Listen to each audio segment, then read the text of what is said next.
going to open this meeting with a prayer. For everyone's information, I'm Lee Jamison. I'm the chairman of the worship committee, and I'm an interested party, obviously, in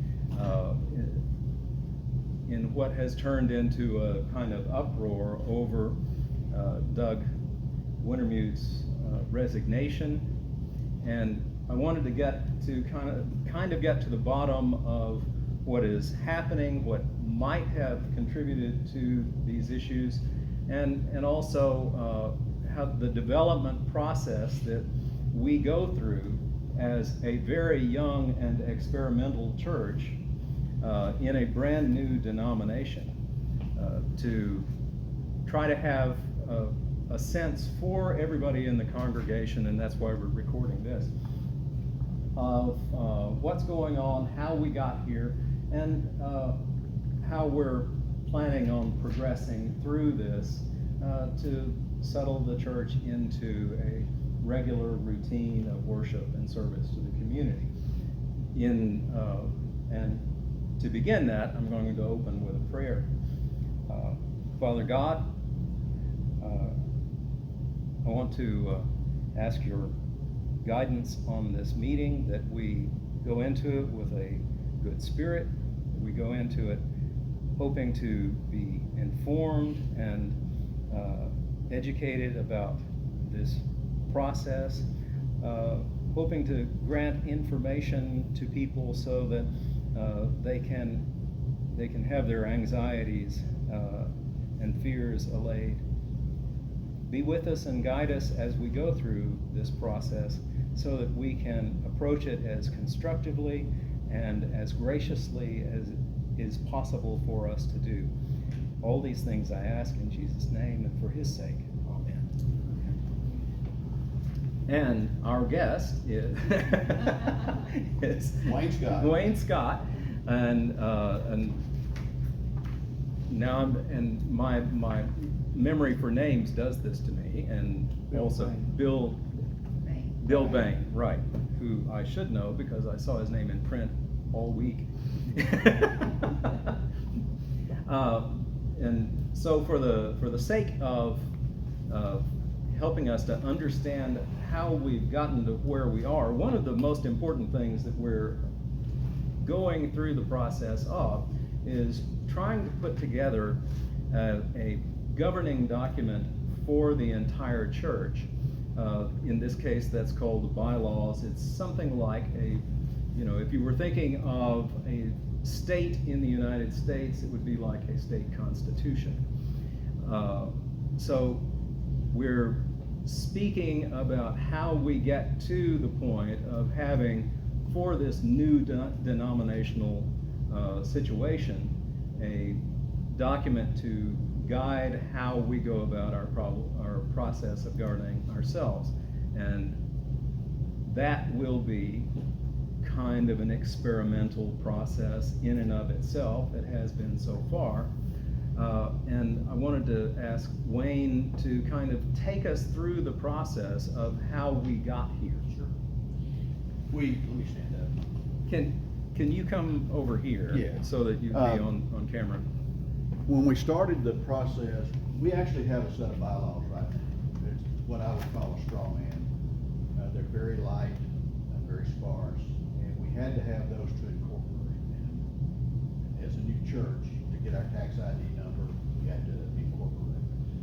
So, and I don't even know who furnished those bylaws, but we do have a set of bylaws. They're in place, and that is the controlling set of bylaws at this point. Well, obviously, those weren't meant for a real church to operate by.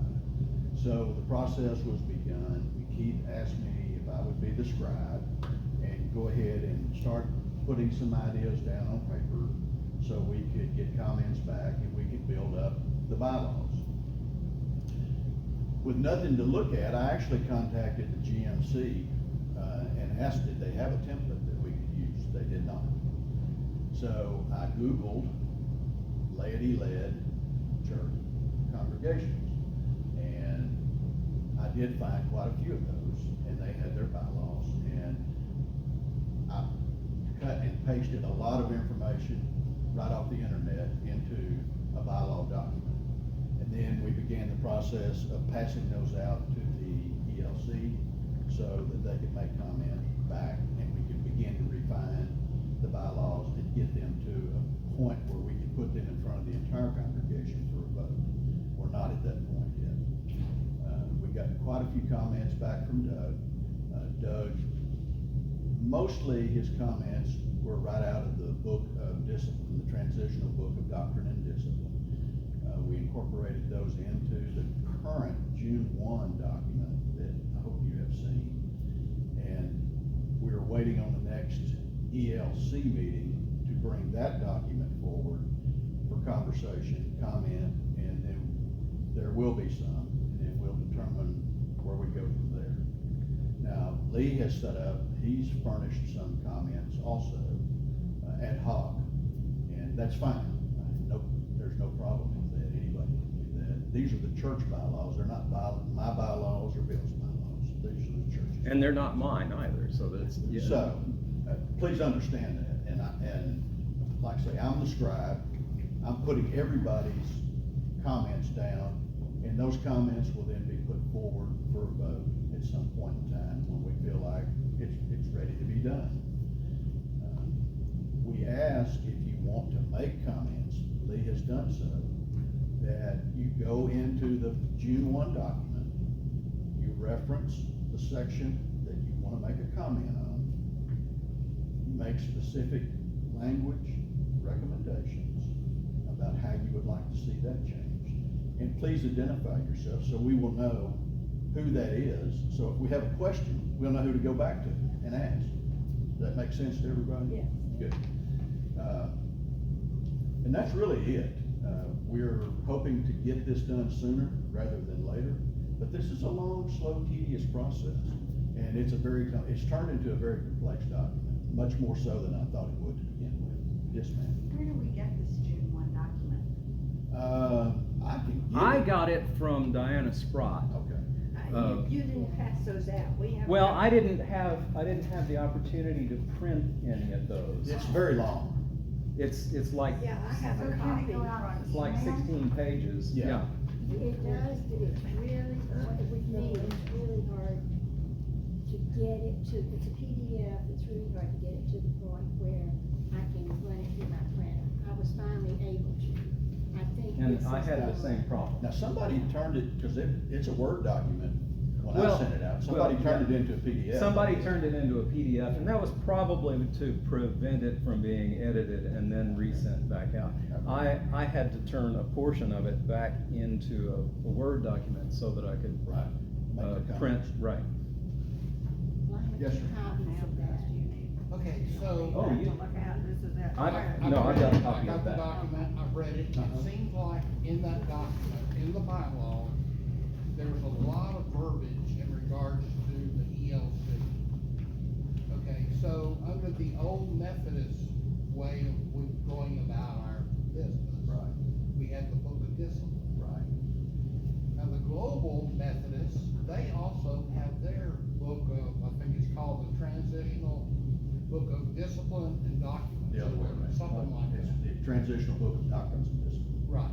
So that, in my way of thinking, is going to be basically our, set of how we go about being global Methodists. You know, the structure, the way that we, go about doing our businesses, all the committees, responsibilities, talks about pastors and the whole 9 yards. That's correct.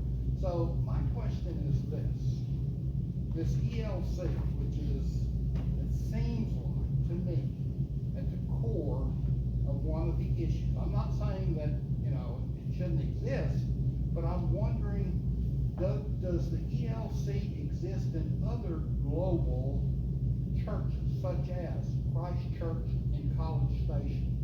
I don't know the answer to that. What the ELC is supposed to be is like the church council at the old UNC.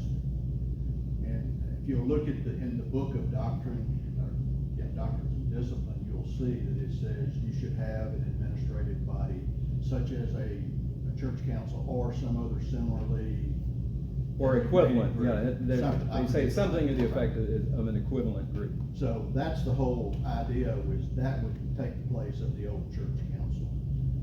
So is the old church council broke? Well, the old church council, and I was on it, in fact, I was the chairman of it one year, we only met one time. Yeah. So, and I kept after the pastor over and over and over again, please call a church council meeting, and he never would do it. And that's Reverend Garbs, for your information. I don't know that it's broke or it's not broke. It wasn't used very effectively in our old. I do think, now, one thing that the new bylaws allow us to do is that leadership can call its own meetings without being called by the pastor. And That was the difference in and philosophy. that's Between a congregational led church Right. versus a pastor led church. right, and so that's a perfectly appropriate adjustment to make. I think it can be interpreted in a way that can be concerning when we have in the same document, though, that the ELC can choose a place of its meeting and spontaneously meet there any place in the state of Texas. That just sends up red flags for me personally. I would make a suggestion otherwise if I were you then, if that bothered you. Right, and I have. Okay. I mean, again, Yes. we want everybody's input, because we wanna make it the best document we can make it Mhm. for our church. And it just seems to me, reading through the document and everything, ELC, there is no checks and balances. They're basically put in charge of everything. In our. I do mean everything. In our discussion before we started the recording and the meeting, you were talking to how the ELC is connected to other committees in the church. Could you speak to that issue? Yes. Yeah, the whole concept was, the ELC is comprised of the chair and the vice chair of all the major committees in the church. The idea was that the information that flowed from the ELC would then flow through those committee chairs back to their committees, and then the subcommittees that fell under those committees would also get the information flow back down. That way we could keep the church apprised of whatever was going on. Is there a mechanism in there?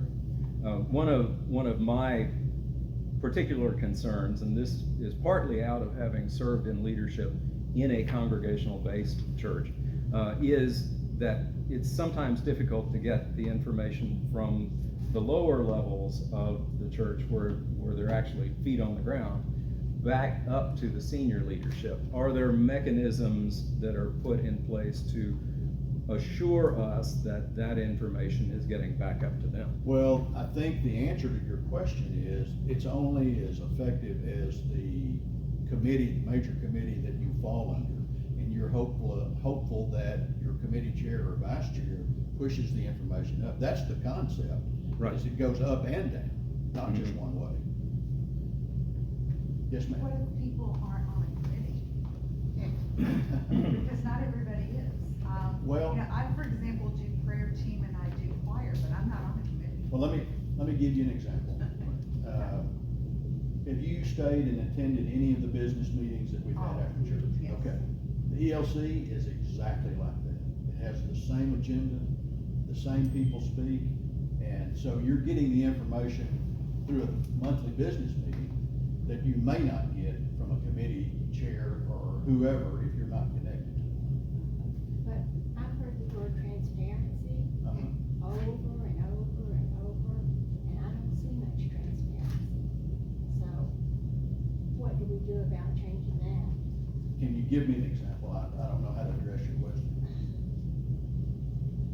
Let me Okay. interject that. Yes. Sure. And that is for those of us who may not have been to committee meetings, and since I don't know you know, as a member, as the chairman of the worship committee, I don't know what major committee I'm attached to for some reason. Yeah, I asked you that. And because of that, I haven't been getting that flow of information that comes down. So, you know, the controversies about the bylaws, for example, were completely new to me. And that's in part because even though we've been doing a good job of getting reports on a number of issues in the monthly meetings, we haven't necessarily gotten information about things like the development of the bylaws in those same meetings. So the people who have not gone to those committee meetings would not have gotten that information because that was not delivered through the monthly meetings. You know, and I think I know a way to help solve that issue. It just came to me while we were talking. We're very diligent about taking minutes of all of our major committee meetings. Mhm. And they should be public. Every church member should be able to get any minute from any meeting that they request. And so if you're having trouble getting information, or you wanna find out what's going on in a certain committee or two committees, just ask for the minutes. Go to the business office and ask, can you give me the minutes for that meeting? Could you just print them up and have them on the table back there so we can pick them up? Whew. That would be That's a lot of expensive. money. Yeah, that's, yeah. Just email them. Or would it be possible to post links to those things? I think that would be entirely possible. Yeah. That makes perfect sense to me. And again, addressing your transparency issue, I've been to every ELC meeting but one. And I've never seen anybody even have a crossword with anybody there. It looks just like the business meeting that we have after church, like every month. All three committee chairs get up, they give their report, the pastor gives his report, we adjourn, that's it. Sometimes the trustees bring forth a project that has a cost attached to it, we discuss it, we vote on it, and that will be in the minutes.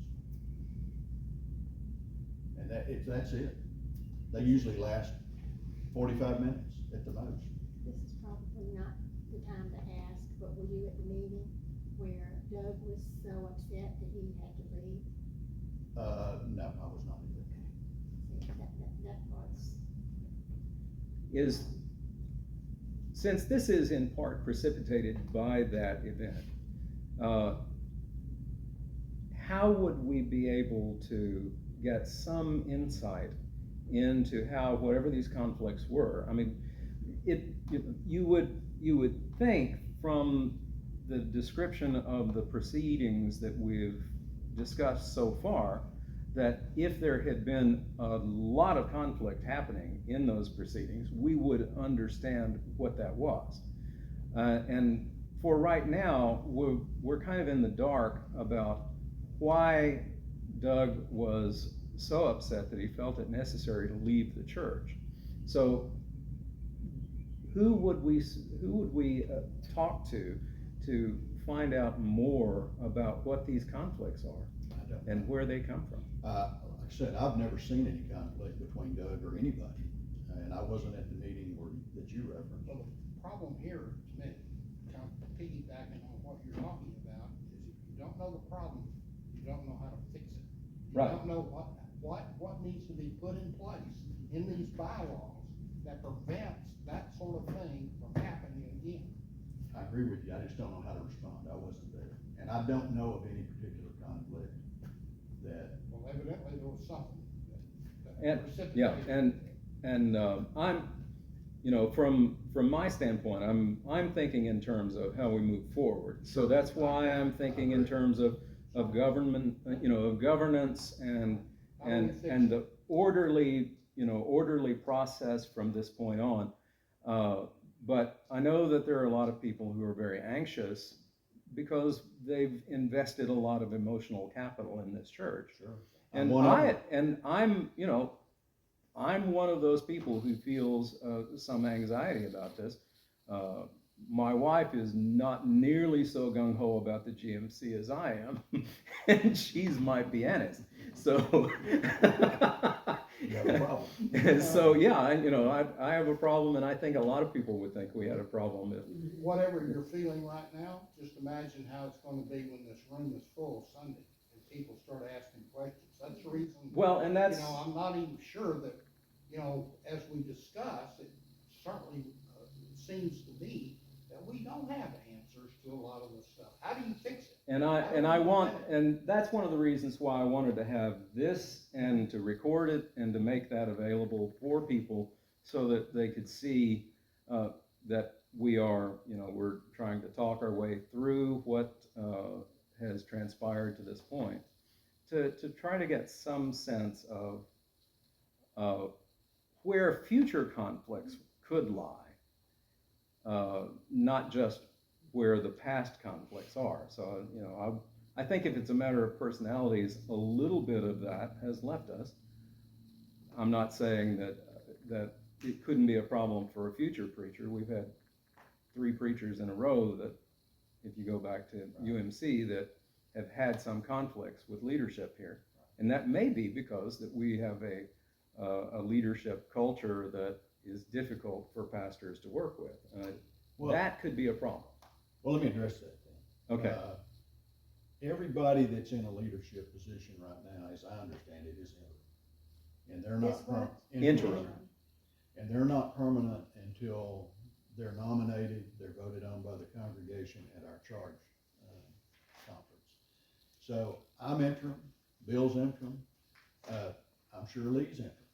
And I will tell you, the last conversation I had with Doug, he said, would you continue to be our treasurer for a 3-year period? I said, Doug, I don't want to be a treasurer for 3 years. I stepped in to help in an emergency, in a short-term period. And I said, I will agree to serve 1 additional year if you think for continuity purposes, that would be advisable. But beyond that, I don't want to be in a position like that. I've got too many other jobs, and I'm 72 years old. I want to enjoy my life a little bit. But it seems like in so many organizations, the same people are the ones who want to be in that seat of power. And they keep on being in that seat of power for years and years and years. Now, there are term limits, proposed term Yeah, limits. yeah. That falls under Article 3, and I'm looking at it right now. I don't know. I mean, some of this says about, like, the treasurer is also on the council, serves an indefinite term. Lay leader is considered the chairperson of the council. Senior pastor is a voting member of the committee, but, when I see this indefinite period of time, and then, it talks about 3 year, and then if you fall off for a year, then you can get back on it another 3 years. That's right. Again, if you have an issue with it, make a proposal change. That's what this whole thing is about. We're here to listen to you. And whatever the congregation wants, the congregation can get. This is our church, your church. It's not my church. Or the ELC. Yeah, or the ELC. Hey, the church is bigger than 1 person or 2 people or 3 people. Or a committee, or, Exactly. right.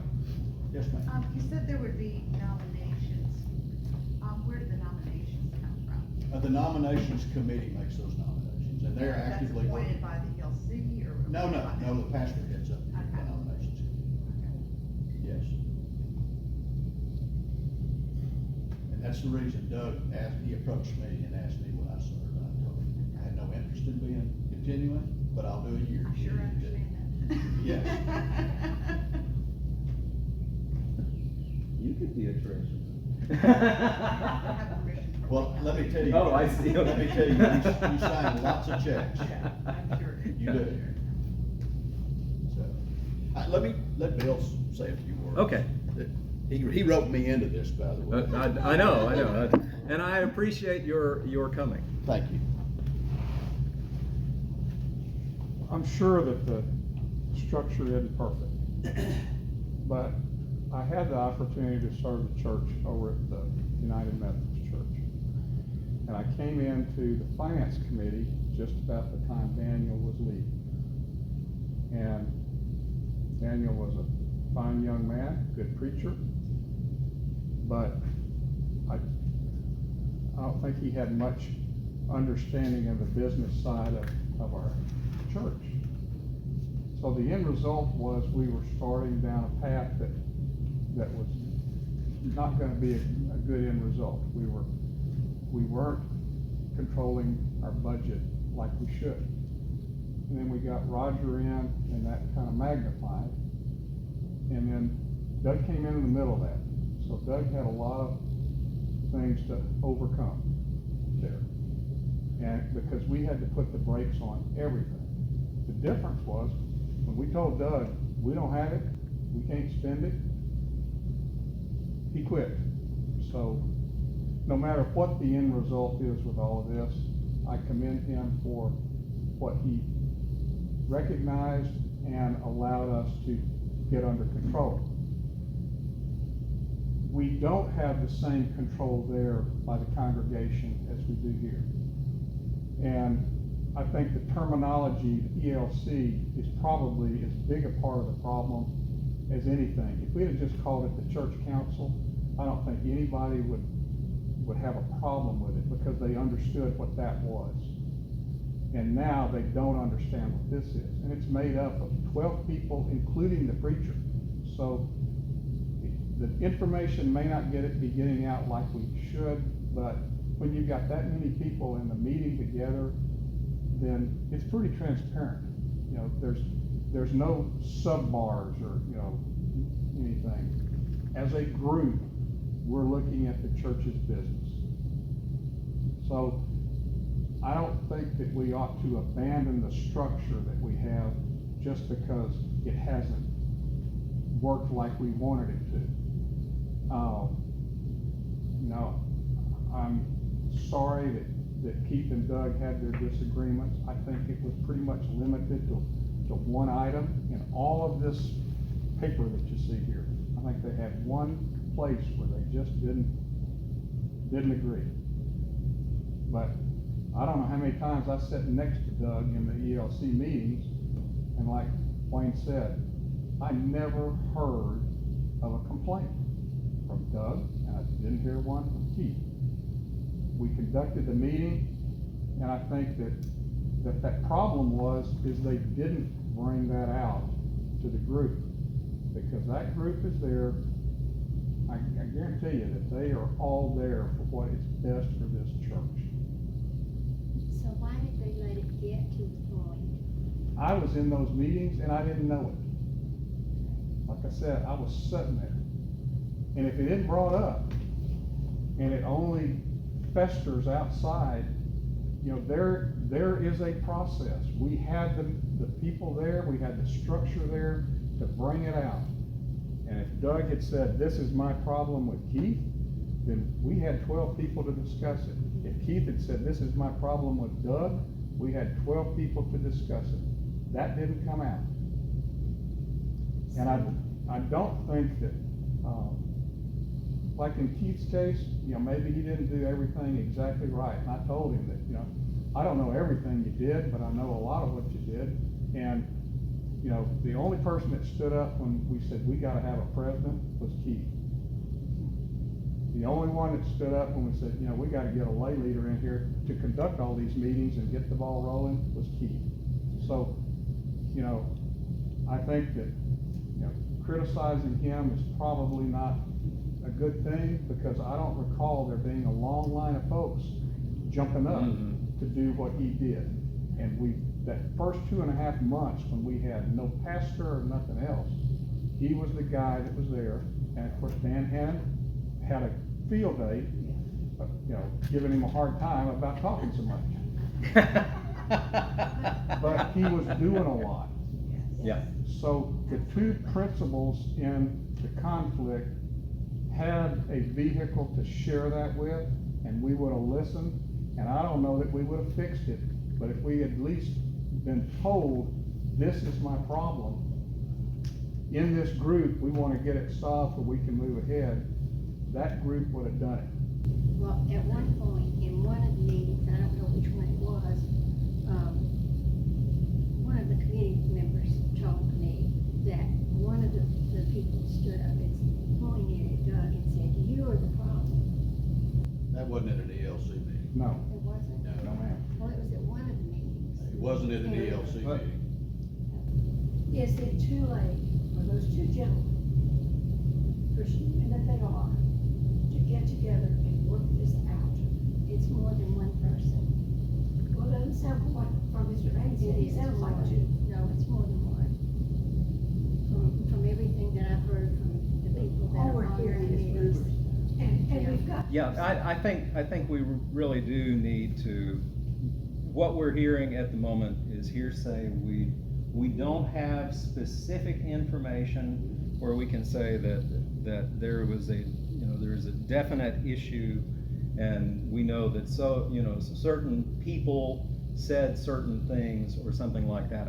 I think that what we do see is that we've got a set of human beings who, despite whatever safeguards we've set in place, are behaving like human beings, and that's not unusual in any organization. I sometimes behave like a human being myself, and my wife talks about that. But the thing that I want to do here is to be as constructive as possible. How can we move forward? And if there is a way to address something about how you go about the processes of the ELC, or how you go about the processes of the major committees, if you've got some real concern, is there a way that we can increase transparency within those groups so that they know when there is a conflict happening that might be a problem for the church? The other thing I would mention, and I'm sorry I failed to mention it earlier, all these committee meetings are open. Anybody can, they're all published in the bulletin every week. Anybody can attend at any time, except for SPRC. And they're closed when they discuss personnel issues. Right. And frankly, I'm remiss in this because these things have been available and I haven't been there, and so I was missing opportunities. But it sounds like it would have been difficult even for a visitor to detect what our problems were in these meetings. Because I thought it was two that had the issue. Mhm. And that being the case, they didn't present it in the format where we could get it addressed. So, and most things, if you let them sit and fester, they don't get better. Mhm. So now that you know that there's a problem that exists, do you think you could fix it? Gary, you have to work within the structure if it's got a way to address these things, but you don't do it, that doesn't mean the structure's a mess. I mean, if you don't want to share your issue with the group so that it can be addressed, nobody can make it. So then we're destined to repeat. Not destined. You hope that the folks will use the vehicle that's allowed for them to do it. The other thing, if you're hung up on the term ELC, propose a name change. Right. Absolutely. It could be anything. Yeah. Every time I see that, I go electronic. What? Trying to think of what this electronic committee is, but that's neither here nor there. I do think that what we've seen is something where a festering problem didn't have an outlet, or the people who were in the process, whatever that festering process is, didn't take advantage of whatever outlets there might be, and perhaps we need to consider how we could create a safe place for that kind of thing to be dealt with, either within the church or within the office of the presiding elder. But that's just an off-the-cuff suggestion, not. Linda's question sort of got passed over. What's that? She asked about, is there a way for the two to rectify to reconcile and, you know. And you know that it's two people, is there a way for them to? Could the elders perhaps get those two men together and work this out? I'm not The sure, faster we get this because, behind us, the better we're off. you know, because the it's not pastor finished. resigned from the church. Pardon? The pastor resigned from the church, and the head of the lay leader resigned from the church. See, we didn't even know We didn't know that. that. We're still counting votes, but there's enough votes to accept his resignation. It just happened today. Oh. Really? Oh my goodness. So we want Wasn't there Joseph only like back. three different positions and he resigned all three of them? Well, wait, there are a lot of questions being asked at one time, and I'm trying to have this so the rest of the congregation could see it on video. So let's take this question first. Doesn't Doug have until June the 30th to decide to come back? Doesn't he have, isn't that when his contract is up? I think that's gonna wind up being a, you know, something that what is it? He's the presiding elder. The Presiding elder. I think he'll have to address that. So we'll find out more about that on On Sunday. Sunday. I Right. think the presiding elder needs to know that if there's a chance for Doug to come back and they don't give it to him, that about half of the church is gonna walk out and be gone. And that's a shame. We had such a wonderful church. To let this go and not find out what the problems are on each side, irreconcilable differences. What was going on Keith's side, what was going on Doug's side? Why can't we get them together somehow, or get somebody to referee, or whatever, and get this over with and get him back? What preacher brings in 6 new members a month? I mean, that's unheard of, at least in all the churches I've ever been in. I mean, we've got a good thing, and it's my personal opinion, I don't wanna be here if it's not gonna change so that this doesn't happen again. I just don't wanna be here. And I I think a don't know lot what of to tell people you, feel the because I same don't think way. that there's a way to guarantee that you're not gonna ever have conflict. Well, I think I speak for a lot of people, that we were really, really happy with Doug as a minister. He not only ministered to us, he ministered all over town. And I really want him back. So, I feel the same way. I thought he was a great minister and put in a lot of time at the nursing homes and counseling people that I heard people said he didn't keep regular office hours. Well, how could he when he's up in the middle of the night taking care of people? Just one thing that, you know, I had heard something about this complaint about Doug not keeping regular business hours. And, you know, one of the things that a pastor is called to do is be the image of Christ for his community.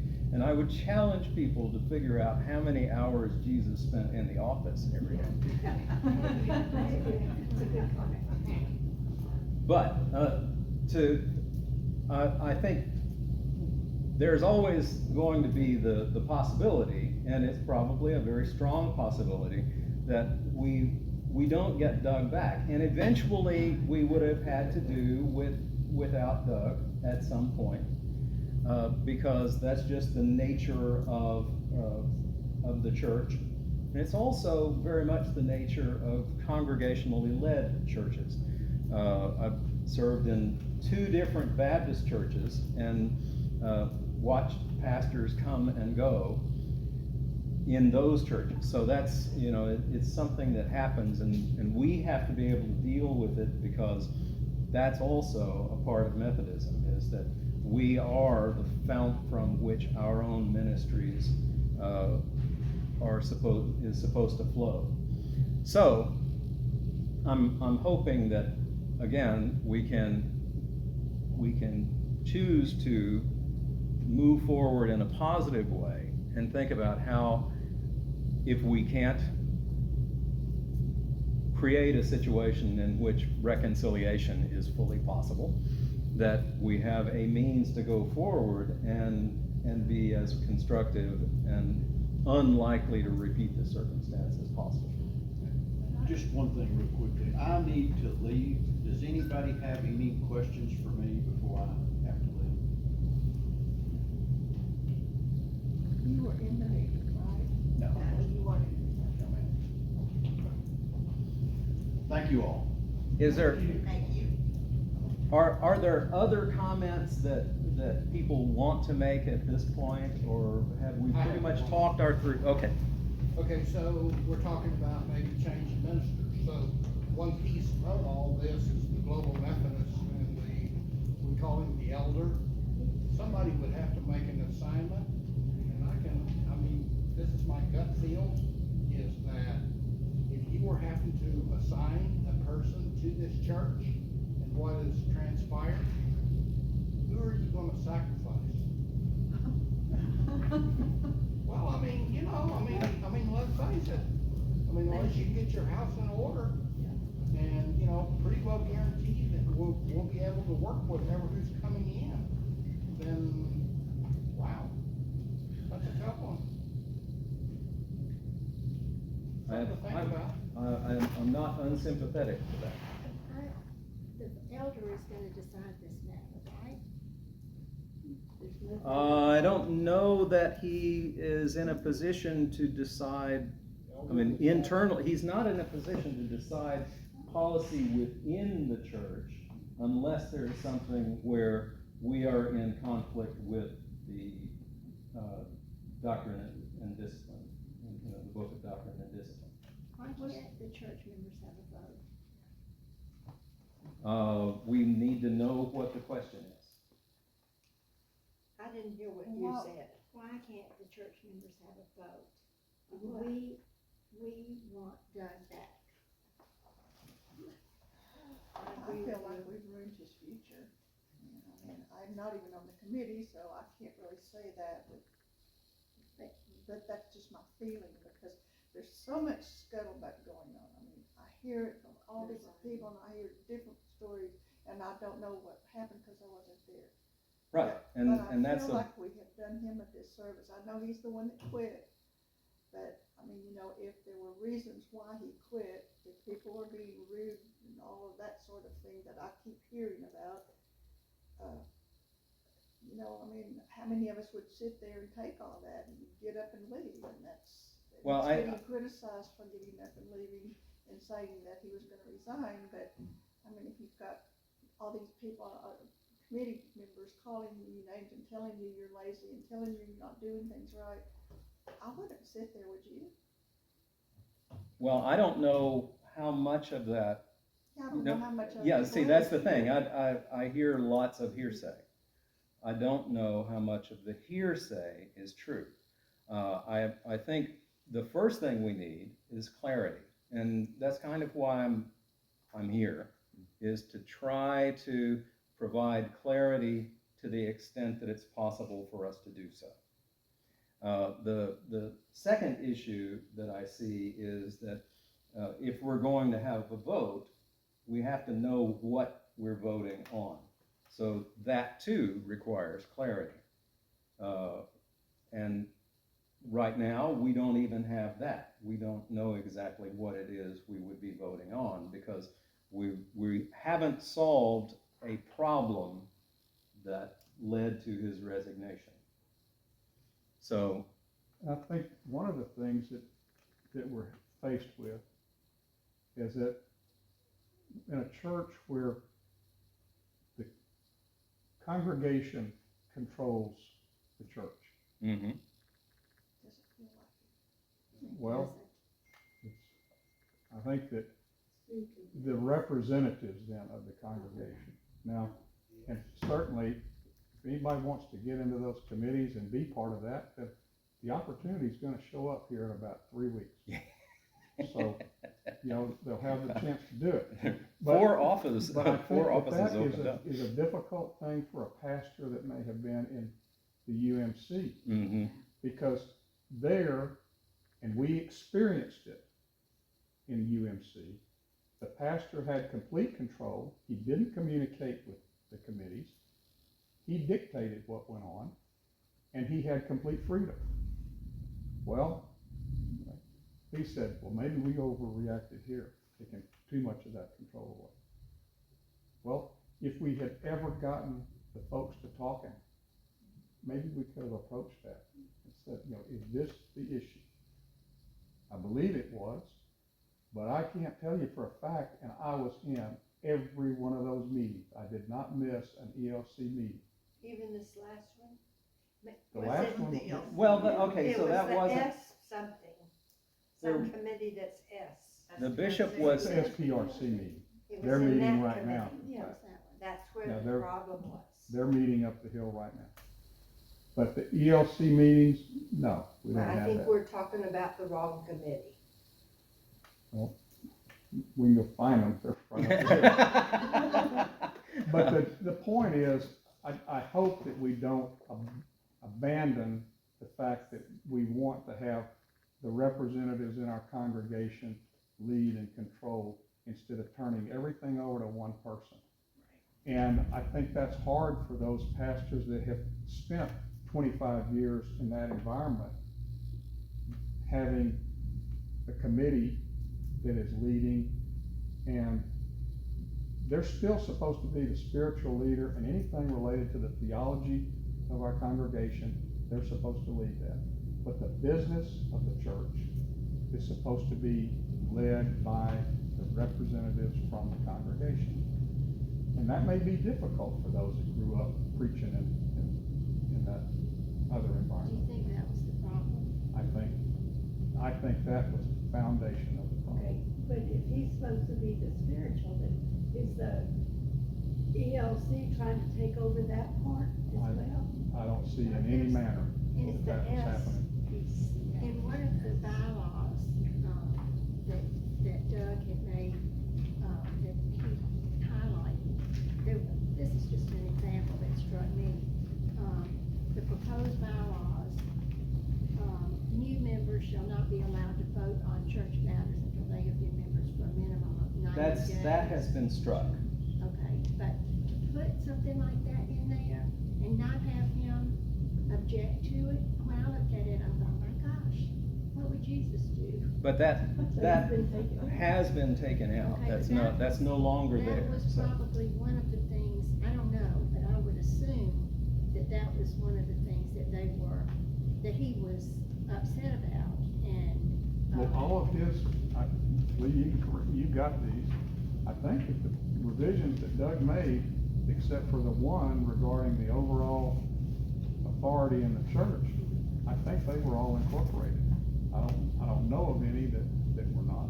But I can see I- where if it was the committee and Doug, that he would have been upset about some of these things that they proposed. Talked about it. But now it's too, it's been done, but now it's too late, he's resigned. This was done on May the 16th, those first revisions. Right. So that was a long time ago.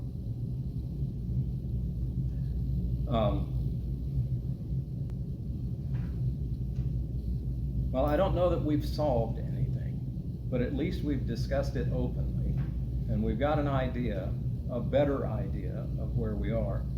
And I'm hoping that people will sit down and try to understand what we've discussed here and And do it at in the least be same able, manner. yeah, and be as calm and forgiving as we have been here. So I'm going to close this with and also with a prayer. Lord, it's difficult to live among humans. We find ourselves at odds with one another. We all live in seemingly different universes and see different things from different points of view. And it's hard for us to understand how others can see things in so different a way. Help us to be forgiving of those differences. Help us to be constructive in our way of dealing with those differences, and help us when we see ourselves being led astray by our own preconceptions or by the hearsay that we've heard from others, to take all of that with a grain of salt and be open to the possibility that we ourselves have been too harsh in our prejudgments. Help us to be together as a congregation, as one, even though we are full of differences and full of disagreements, because it is our strength in one another, it's our unity under the headship of Jesus that makes us strong. Bless us and keep us, bring us back again on Sunday. Help us to worship well, for it is in Jesus' name we pray. Amen. Now, I want to ask, the bylaws have not been voted on yet. No ma'am, Okay, because they're still being revised.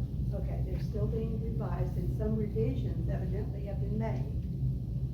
There's, I So, don't know how many revisions now, but I know that there was one on the 16th of May, there was another one on the 1st of June.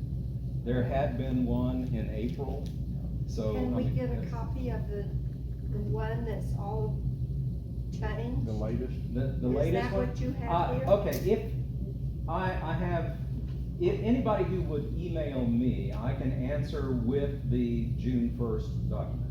so that's this one here. My email is lee@leejamison.com. Is that the one Diana sent out today? Yes. All right, that's. So the one that Diana sent out today is the most recent document, and it's, you know, nobody's changed it or anything like that. It went out as a PDF. So, I didn't get it. When did it go out? What time? the one that I got from Diana was roughly 3 o'clock in the afternoon or something like that.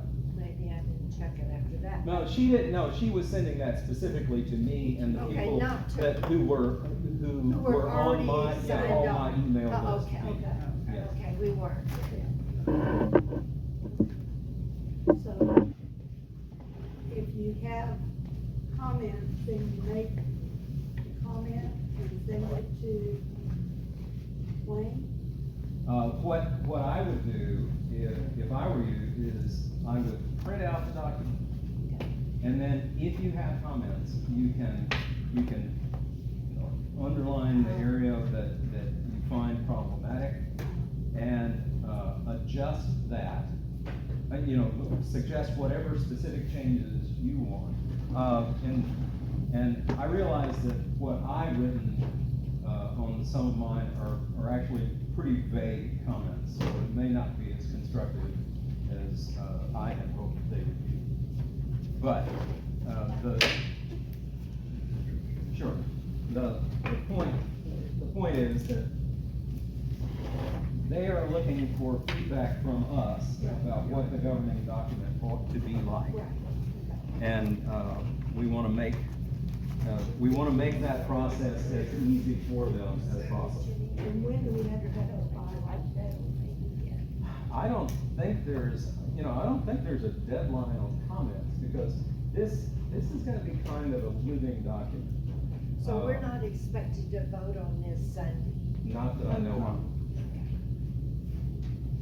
But, we could make a revision a year from now if there was something that wasn't working the way that we wanted. You can make a comment anytime. The bylaws, there are provisions in there for revised stuff. And we should, as things change. Yeah, we are. amendments of the bylaws, right here. And one of the things about that is that because it's an experimental process, we're a new kind of denomination. We're like Methodism, but we're not quite the Methodism of old, because that was a stridently connectional church. And this is a much more loosely connectional church, where we as an individual congregation have a great deal of autonomy over how we will express ourselves in ministry, and a lot more freedom to choose how we cooperate with other churches in our local communities and with the ministries that they've already established. So we've got freedom that we didn't have in the United Methodist Church, and we've also got some liabilities that we didn't have in the United Methodist Church. So this is kind of new ground. We're not Baptists, and we're kind of struggling with the fact that there's that at one end, and there's the Catholic Church at the other end, and we're somewhere in the middle. And that should be exciting. Yes, it is. It should be exciting. Can you tell us anything about the format for the meeting on Sunday? Because I know I'm already nothing about the format on Sunday. Panicked about, I just don't want to be, So who's gonna be- angry and. The presiding elder will be there, so effectively it works like either a church conference or a charge conference. If we vote on anything, it turns into a church conference. If we are just being a witness to the proceedings, then effectively it's a charge conference. If we request a vote, could we get one? It What would you probably vote be on? difficult to deny it, but you'd have to have a very specific idea of what you're voting for. To renegotiate, Doug's resignation and. Or to revisit it or Or something, revisit. but however, one, you've got to contact Doug, and you've got to find out if he would accept that. Two, you really need to know what the problems were within the church, and we need to don't. hear that. We need to hear that. Yeah, how are we gonna find that out? I think it's gonna come out Sunday. I think there's a certain extent to which we need to be ready to just be witnesses to how things unfold for a little bit. That we cannot know in advance what Sunday is going to be like. Just And pray like crazy. yeah, pray like crazy. That's a really that's good advice. But yes, I don't know that, there's only a limited amount of stuff that we can solve in advance. And this meeting was to try to talk through things in a calm manner so that people can see us talking through things in a calm manner and expressing what we do know and what we don't know. And there's a lot that we don't know. Okay. Well, and in answer to your question earlier, the video is still going. I'm going to do some editing on it. Oh, really? We don't think There was still substantive information unfolding before us, so there are some irrelevances that are going to come out of it. But as soon as I can, I'll post it and I'll try to let people know where to find it. Cool, thank you. So you take all the mistakes out. Where do I begin? Is it still on? Yes, right now it's still on. We appreciate you pushing this Yes, forward to thank you. get us in the room together and talk it through. Sure. One of the things that I think is really important about church is that we talk about the part that's spiritual and the part that's business, but this is an organization whose business is spiritual. Yes. And so there's any boundary between those two things has got to be really vague. So I think it's important for us to remember that the business of the church is to be the image of God in the community, and so that's our job.